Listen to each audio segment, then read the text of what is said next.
I bring you greetings from North Tampa Christian Academy. Amen. I've been working for a year, hiring a staff of about 30, and selecting furniture and selecting curriculum, and I tell you, I am looking forward to going to work without putting on a hard hat.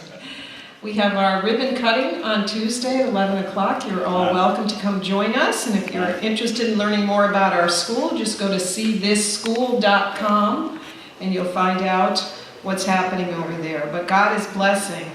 God is blessing. You know, as I think about my job and think about what I've done for so many years, I supervised teachers, of course, for Florida Conference for 15 years, and before that I supervised student teachers for many, many years in the Boston area. And I've always been intrigued with the idea of framing someone's life. And I've wondered, is it possible to cast a vision for someone's life that is so real and so compelling that the person actually grows into it?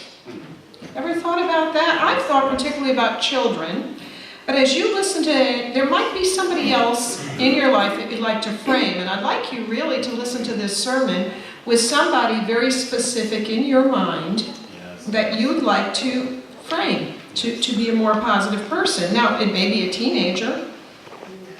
Anybody have teenagers in their life? That's an interesting part of your life to be in. There was a time that I had 2 teenagers in my life. I don't know what happened, but they're now 34 and 30. But maybe there's an adult in your life that has been so beaten down for so long, they no longer see anything good in themselves. That's a sad thing, isn't it? So I want you to think in your mind of somebody that you'd like to frame to become a more positive person. Maybe a child, maybe an adult, maybe a teenager. So how can we frame a person into a vibrant, emotionally, spiritually whole, energized individual? How do you do that? How can we really look at people with confidence like Christ, who saw men not as they were, but as they might be, transfigured by his power and grace? Amen. Wow, that's quite a thing. He saw men. That's what Desire of Ages tells us. Christ saw men not as they were, but as they might be. Wow. Amazing. To see somebody, you're looking at a person and you don't see who's standing before you, but you literally see that individual as they might be, transfigured by the power and grace of God. Incredible. That's what we're going to talk about today. How can we help people grow into the person we would like them to be by treating them as if they're already there? Wow. So as I've pondered this, I like to come up with an acronym or something. And it was interesting to me that the word frame nicely breaks down into what I'd like to tell you today. So we're going to look at the word frame itself, and we're going to start with the letter F, which is wonderful because this is the foundation of the whole thing. You really can't engage in this kind of work unless you have, what do you think F stands for? Faith. You got to have faith, right? If you don't have faith, you can't do it. You can't do it. So let's turn to my favorite chapter of the Bible, and can you guess what that is if we're talking about faith?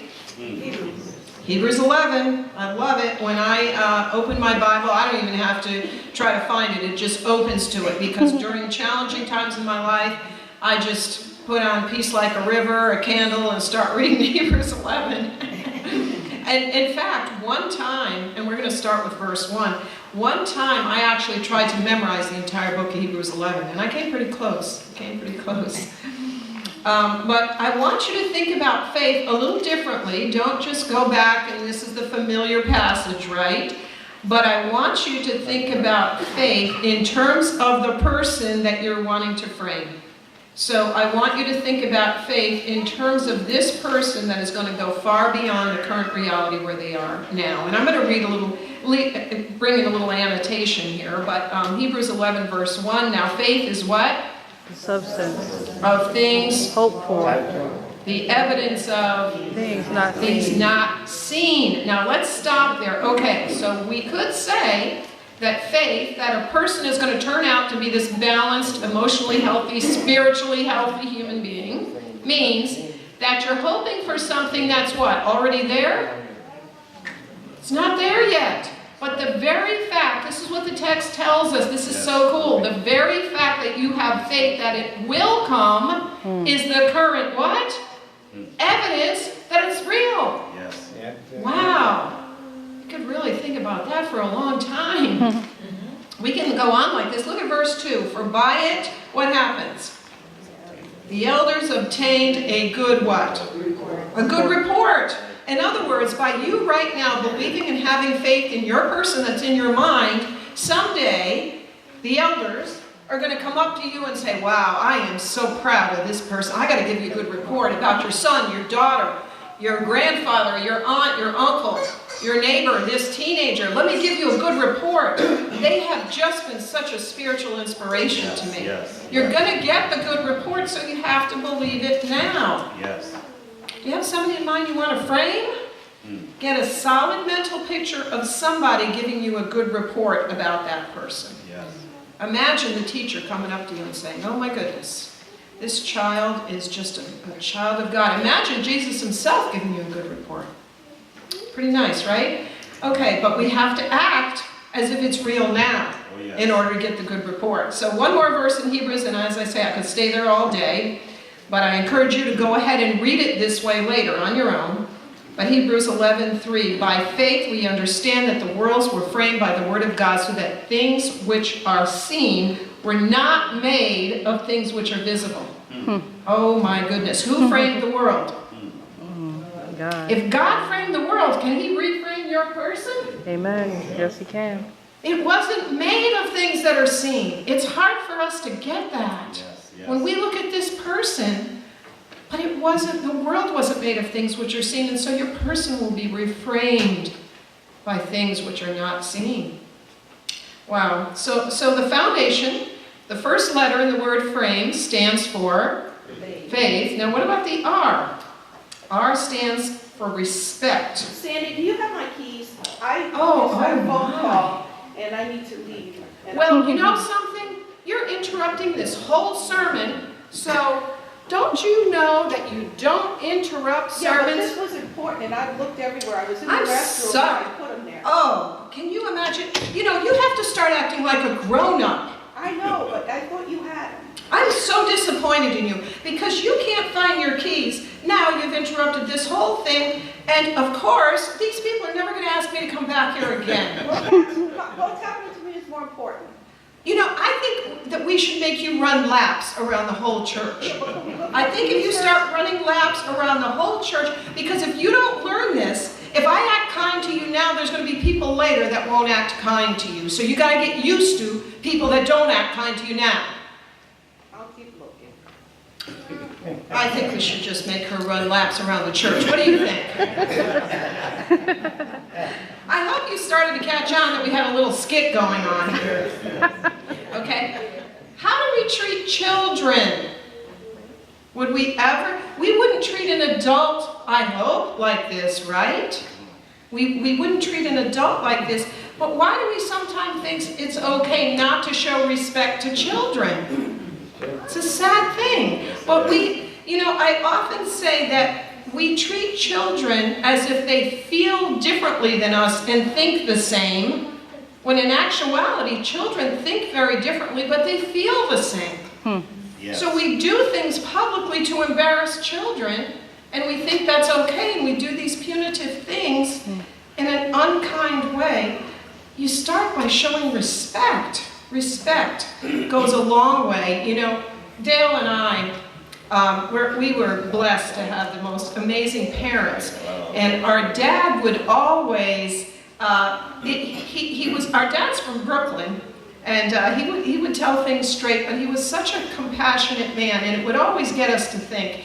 And when our dad was, oh my goodness, late 80s, we were taking him to the eye doctor, and you know, he had his walker, and he's very fragile, brittle diabetic with a heart condition, and he's getting out to go to the eye doctor, and a young man with piercings and tattoos and the whole 9 yards came up on some kind of a bike or something and went right in front of my father, and the boy ended up kind of flipping on his bike and crashing to the ground. And Dale and I were so upset because we thought, you know, he could have hurt my father.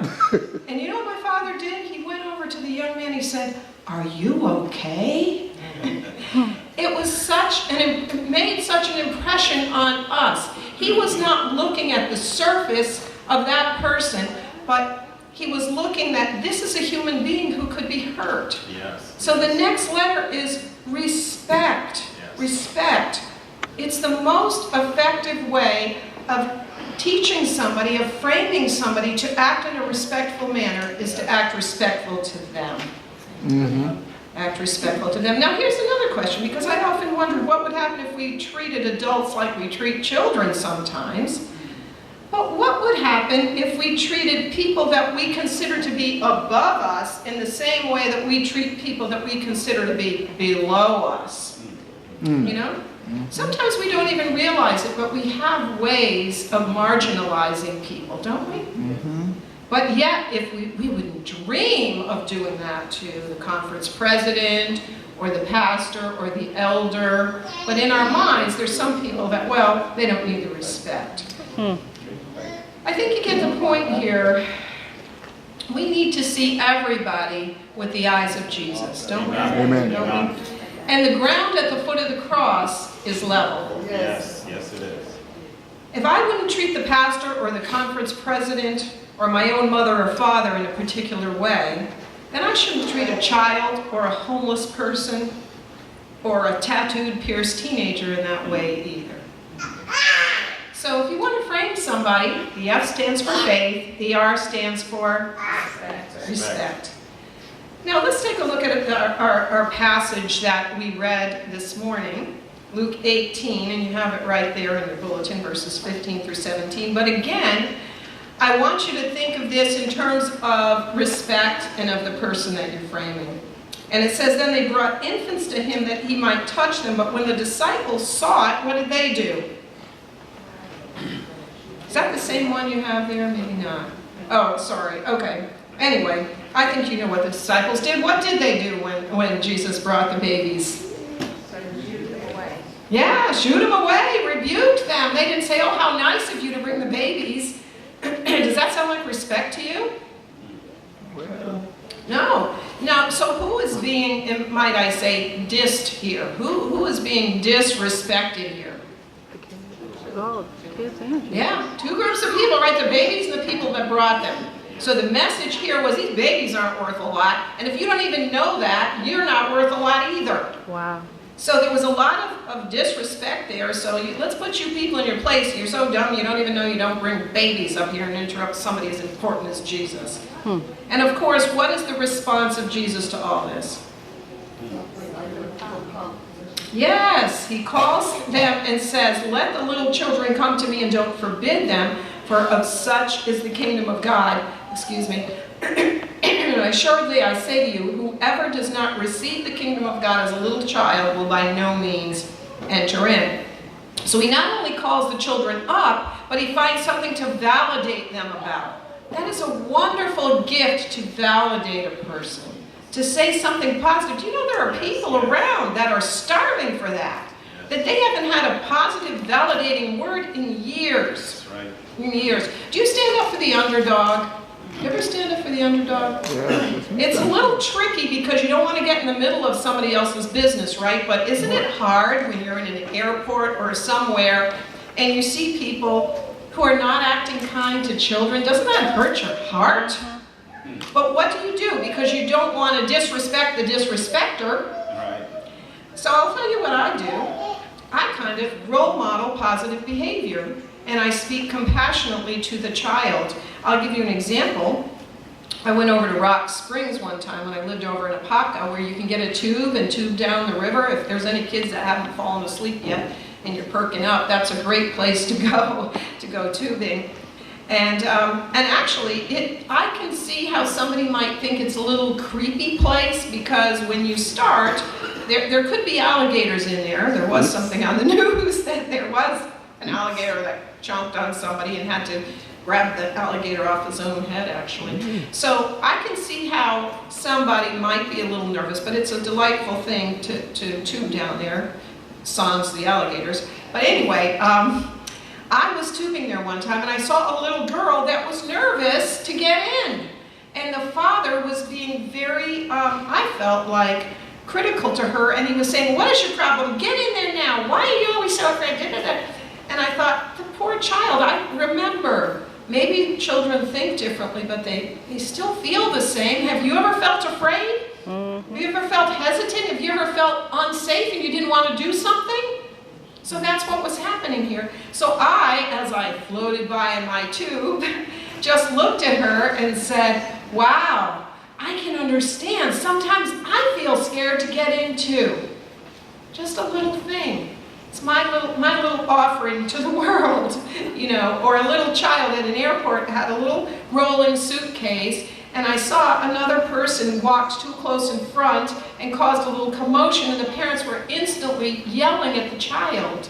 And again, you don't want to get in the middle, but I said, oh, it really wasn't her fault. I saw what happened. Kind of in a little, but you want to show a little respect there. It's a fine line. I'm not saying you have to do that. I don't want to find out somebody on the news is in jail because they started something because they heard a sermon. But, so framed for life. The F stands for, the R stands for, and what about the A? I love this. The A stands for act as if. Act as if. That goes right along with the first two. You have to have the faith to act as if the person standing before you is worthy of respect. And then guess what happens? They live up to it. You act as if.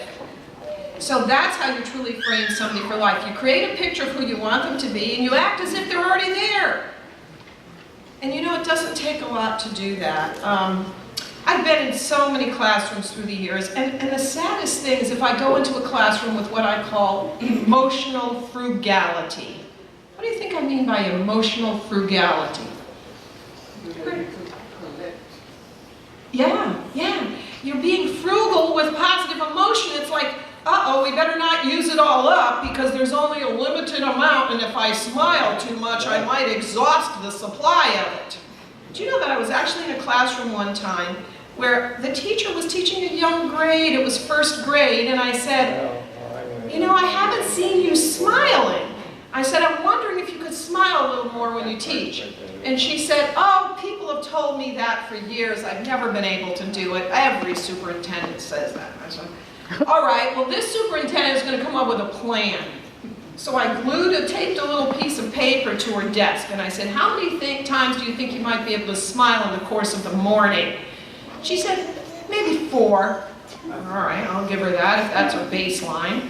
So I said, okay, that's going to be your baseline. Every time you smile, I want you to make a tick mark on the paper.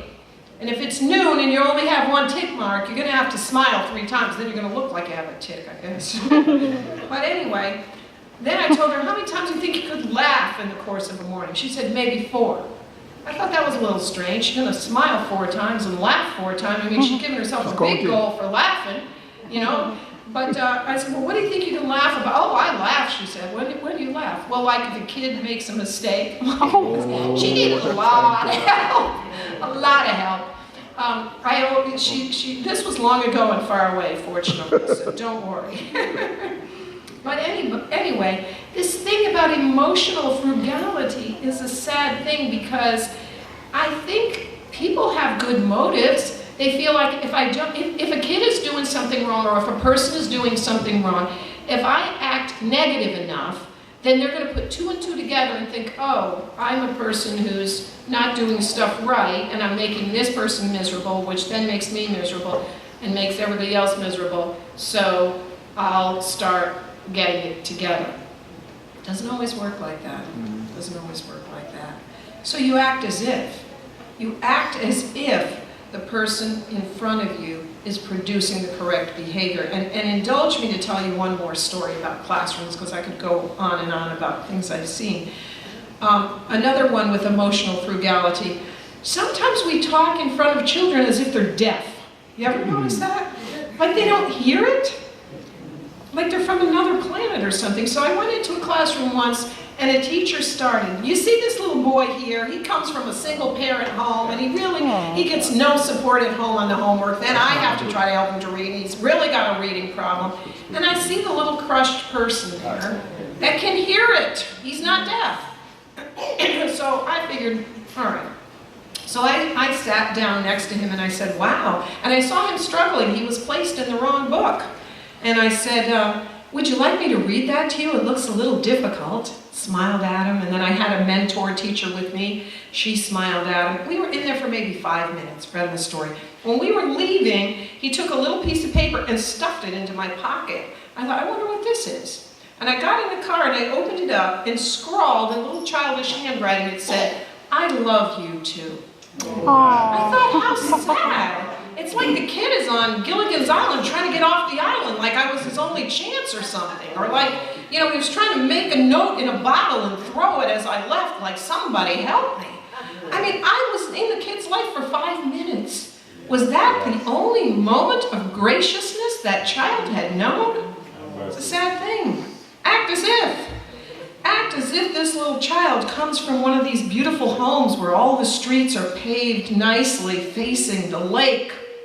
Act as if this little face before you is worthy of respect and see what happens. It not only provides hope and joy to another soul for whom Jesus died, but it works in changing behavior. You act as if the person is who you want them to become, and they move into that. Words have power. Words have a way to shape. Every time you say, you never mind, you never pay attention, what you're doing is planting an image of the self within another human being. Oh, I'm the person that never minds. Oh, I'm the person that never pays attention. Act as if. That means assuming the positive. Assuming the worst or negative interpretations is one of the worst things you can do for any relationship. And I'll give you a little bonus for marriages here.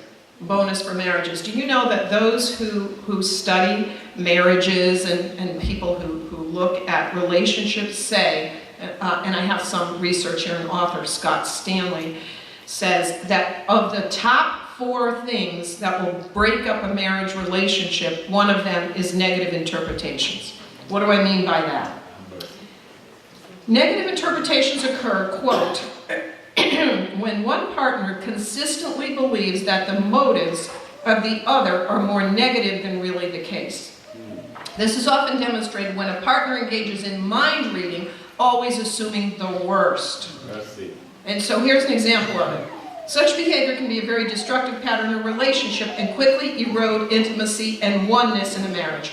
A wife may believe that her husband doesn't like her family. So, anytime anything comes up, she's going to attack him on that. So let's say he feels like there's not enough money to go visit her family. Then she's going to say, I know you just don't want to go visit my family because you don't like them, right? That's a negative interpretation. When a relationship becomes more distressed, the negative interpretations mount and help create an environment of hopelessness. The attacked partner gives up trying to make him or herself clear and becomes demoralized. It's a terrible place to be. You're never right. You can have a beautiful motive, but if the other person reads everything into whatever you're doing negatively, after a while you give up. Yes. So if an adult is going to feel hopeless and demoralized when being assigned negative motives by another adult, what about a child? If every time a child does something, someone says, oh, you're doing that because you don't like your brother, after a while, you're not even going to try to act like you like your brother because somebody's going to read negatively into it anyway. It sets up an environment of hopelessness. So you combine this now with Cooley's looking glass theory. Anybody heard of Cooley's looking glass theory? So Cooley's looking glass theory is this. This was Charles Horton Cooley way back in 1902. Anybody around then? 1902. Well. Okay, somebody may be close. I don't know. 1902. But this was called Cooley's looking glass theory, and it's been tested many times since that time. But the idea is this: a child forms a sense of self by picking up signals as to who he is from the significant people in his life. So he looks into the mirror of his own actions reflected back to him and interpreted by others, and then he acts in ways that he feels fits the image that's being projected onto him.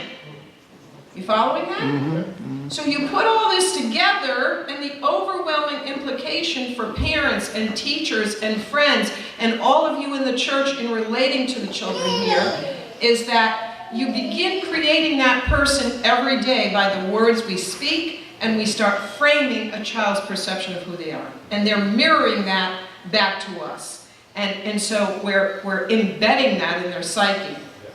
So why does that seem to be easy to understand, yet it's so hard for us to put into action? I think our motives are all good. I don't know if it's stemming back to our Puritan roots, but sometimes we are just so determined to correct every little perceived thing out of another that we arm ourselves with all these speeches and punishments and all of this. And what we're not realizing is what we're doing is counterproductive. And the very thing that we're trying to avoid is what we're creating, Another illustration that happened long ago and far away. I found myself at a church eating a meal with a mother who apparently was on a mission to make sure that she picked up every possible tiny misdemeanor on the part of her children and just lecture them continually, never stop lecturing them all the time. So these were two young little boys. She got up and went into another room for something, and at that time, the youngest of the two little boys got out of his seat and ran, and he got locked behind a glass door somehow. Well, the other little boy saw him and went to help him and ran to help him, at which moment the mother came back into the room and said, "Jonathan, get over here now!" and said to me, he never minds, I don't know what he's doing out of his seat. Well, she missed the other little boy was locked behind the glass door, so I saw the little torn face of the one little boy, and I could tell this is a pleaser. He wants to do well. He was looking at the little brother. Should I do the compassionate thing and save him? He was looking at the mother. Should I do the obedient thing and go over there? He's looking around. She said, see, he never minds. I told him to get over here. And so finally, he quickly freed the brother, quickly ran to the mother's side. So he did both things. Wow. And as soon as he arrived, he got the speech about, and she was saying to me, do you see? This is what I'm talking about. I don't know what to do about this kid.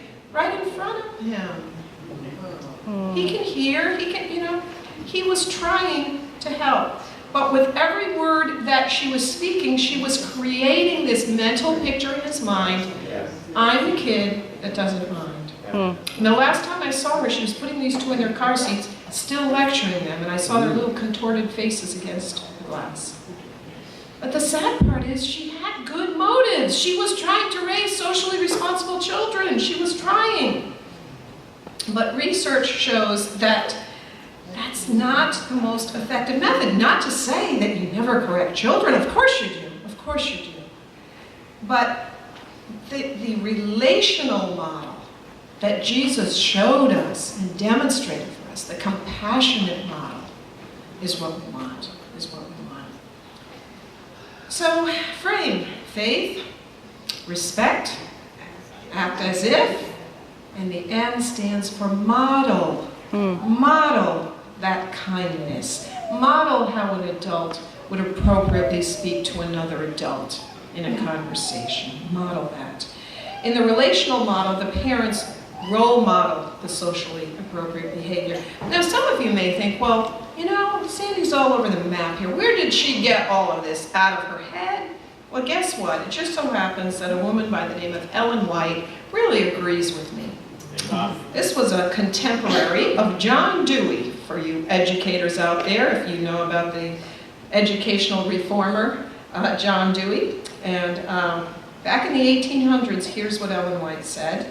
Education, page 291, and I think all of us should memorize this. A child frequently censured for some special fault comes to regard that fault as his peculiarity. You following this? If I keep getting on you for something, after a while you say, oh boy, I guess that's me. Start again. A child frequently censured for some special fault comes to regard that fault as his peculiarity, something against which it is vain to strive. Thus are created discouragement and hopelessness, often concealed under an appearance of indifference or bravado. So, I don't care, whatever, or tough guy is all about, I've given up. It's hopeless. This is who I am. That's deep. So we role model positive behavior. We act gracious and kind and understanding, and thus pass that heritage to those around us. You know, I had a friend one time whose daughter disappeared. Wonderful daughter, wonderful family.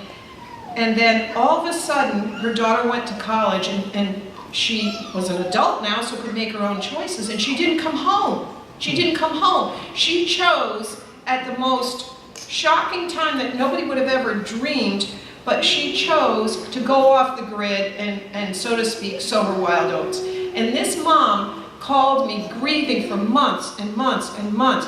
And finally, she found a way. She kept getting onto her Facebook page, but the girl wouldn't respond. And I said, don't do anything critical. This is like a butterfly, right? It's just beginning to land on you. You need to treat her as if she's in an emotional coma. What happens when somebody's in the hospital and they've been in a car accident? What's the last thing to go? Their hearing. They may not be able to give it out, and teenagers are in an emotional coma for like years. That's okay. You just keep putting it in, because someday they're going to wake up. So I told her, keep putting positive things on that Facebook page. Don't put anything critical. And for months and over a year, she said, Sandy, I don't even know if she's reading this stuff. I said, keep putting it out there. Keep putting it out there. And the day of the reconciliation came. You don't know. You act as if you role model kindness. You know, it's funny because, do you ever know when you come out of surgery, you have this truth serum, right? And so it seems like when you're coming out of surgery, you have more of a penchant to speak honestly. Well, our younger son has to go through surgery quite frequently, some different things, because he has some health challenges that unfortunately are part of his life. But when he comes out of surgery, I always want to find out the truth. When he was a teenager, so I'd go in there with a whole list of questions because I was wanting Jeff to tell me, and I was getting all kind of information, but my husband's a preacher, so he'd go in there and preach at him. And I was always getting upset, and I said, be quiet, I'm just getting to the good stuff. What about your girlfriend? And he'd tell me everything. My husband said, I figure, let me see how he said it. You got me laughing, I'm going to get it wrong. He said, I figure if he can tell us everything, then it's also time to put everything in. If he's giving it out, it's time to put it in. So he was always trying to preach at him, and I was always trying to find out the truth when he was on the truth serum. But at any rate, when people do not respond in the way that you would hope, it's a challenge, isn't it? Because you want to respond negatively back. But they're in an emotional coma. You just keep putting it in, like Christ, modeling kindness and respect to the woman at the well. Yes. Like Christ modeling forgiveness and mercy to the woman caught in adultery. Like Christ modeling respect and interest in the life of a tax collector. Yes. Like Christ taking time to interact with babies. We frame the lives of those around us so that they see themselves redeemed by the blood of the Lamb. They see themselves redeemed. We have faith in them, we respect them, we act as if, we model positive behavior, and guess what the E is? Enjoy being around these people. Take some time for humor. Do you know about the research on humor? Wow. And who invented humor? God, right? He invented all of our emotions. So have some fun with life. Do you know that in order to put something in long-term memory, it has to have an emotional component? Think about it. Anything you remember from when you were a kid, it was either horrifying, scary, funny, warm. It has to have an emotional component. You don't remember what you ate when you were 5 years old on a Thursday, September 18. But you remember, I suppose, if you choked on it and ended up in the hospital. You know? So humor puts things deep into our brain. It connects emotion. It creates a sense of emotional connectedness, And it impacts children in very healthy ways. When we laugh, we release a flood of endorphins, which is the body's natural painkillers.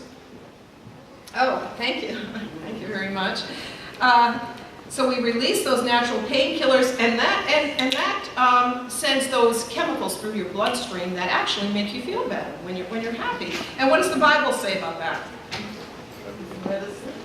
Exactly, you got it. A merry heart doeth good like a medicine. So we knew that in Proverbs, and now it is being actually proven. There was one doctor who did 22 years of research on children and humor and laughter, and he said that humor and laughter facilitates children's intellectual, social, and emotional development. Imagine that? Wow. So this well-placed positive comment and this humor and this laughter can go a long way towards bonding people together. So one last thing, and then I'll wrap up here, but the next time you're in an angry confrontation over some perceived infraction, try humor.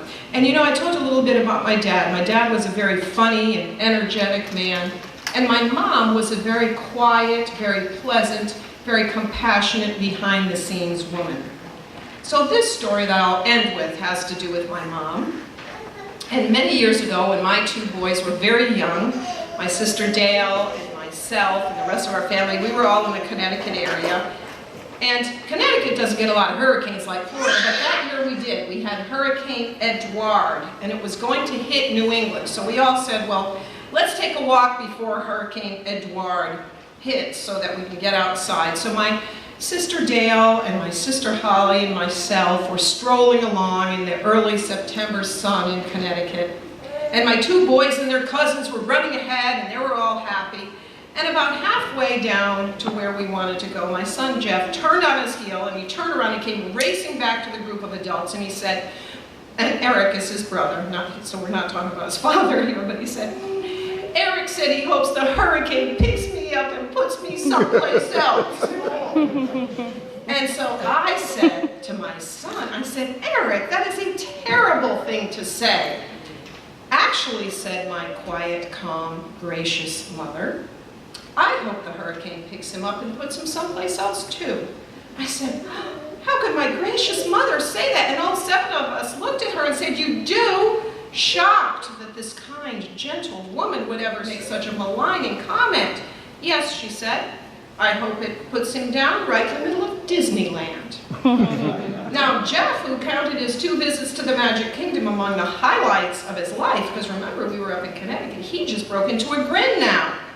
And then Dale picked up on the game and said, I hope the hurricane picks him up and puts him down someplace else too. We all said, where? And she said, I hope it puts him down in Hawaii, right in front of the hula girls. Well, now, even Eric was laughing. Although I didn't realize it at the time, my mother was demonstrating a very powerful principle. Don't take everything so seriously, is what she was saying. Enjoy the moment. What she was doing was role modeling how to frame life's little setbacks with flexibility, optimism, tolerance, and good humor. What would have happened if I had met Jeff's report with an angry scowl, reprimanded Eric, and said, you have got to stay by me for the rest of the walk because you can't even control the things you're saying about your brother? The whole day would have come to a grinding halt. And instead of all these years later with a 30 and a 34-year-old, instead of remembering this as a beautiful, fun, bonding time, it would be pain around that memory. And it would be filed in this other place. And also, we would have all sent this message to my children. When others say something offensive, take it personally and exact a punishment to earn back your pride. That's not what we want to do. Instead, the entire family was able to bounce back, and I've done some reading on it, and it talks about how groups establish a group norm. And what we did was we established this group norm that values the positive and refuses to allow small irritations to dictate our mood. So don't be afraid to relax and enjoy life, even when you're trying to influence a small child. So we've covered a lot this morning. I want you to think about your person this week, your special person, because I'm going to ask you about them when I see you again. I want to know what happened when you had faith that that person could be the person in your mind. I want to know what happened when you showed respect to that individual. I want to know what happened when you acted as if they were already there, when you modeled kindness and compassion, and when you learned to enjoy the individual. I'm going to ask you when I see you again. May God bless you as you frame your special person. Amen.